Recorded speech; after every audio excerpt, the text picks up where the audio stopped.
নমস্কার, আমি দেবলীনা। আশা করছি আপনারা প্রত্যেকেই খুব ভালো এবং সুস্থ রয়েছেন। গতকালের একটা ভিডিওতে ব্লাউজ আঁকার প্রথম পর্বটা আপনাদের সাথে ভাগ করে নিয়েছিলাম। আজকে তার শেষ পর্ব। আগেই জানিয়েছি দিদির শুধু একটাই দাবি ছিল, ব্লাউজের পিছনে একটা কোণে পান পাতা হাতে রয়েছে এমন একটা ছবি তাকে করে দিতে হবে। সেই অনুযায়ী একটা রেফারেন্স আমাকে পাঠিয়েছিল। বাকিটা আমার ওপরই সমস্ত দায়িত্ব দিয়ে দিয়েছে। সেই মতো আমি কাজ শুরু করি।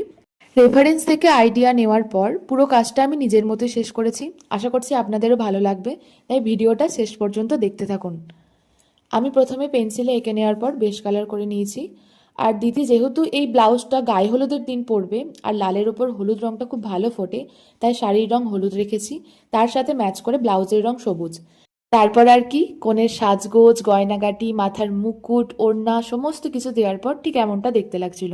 তখন আমার মনে হলো এখানে যদি আমি একটু কলকা অ্যাড করি তাহলে ছবিটা আরও ভালো ফুটবে এবং অনেক সুন্দরও দেখতে লাগবে। সেই মতো আমি একটু কলকা অ্যাড করে দিয়েছিলাম।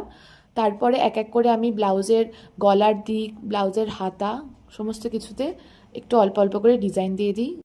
সব শেষে সম্পূর্ণ কাজ আপনাদের কেমন লাগলো অবশ্যই জানাবেন। আর যারা অর্ডার দিতে চাইছেন আমাকে ইনবক্স করুন অথবা কমেন্ট করে জানান, আমি আপনাদের সাথে যোগাযোগ করে নেব। আরও অনেক কাজ নিয়ে আপনাদের সাথে দেখা হতে চলেছে। সকলেই ভালো থাকুন এবং সুস্থ থাকুন।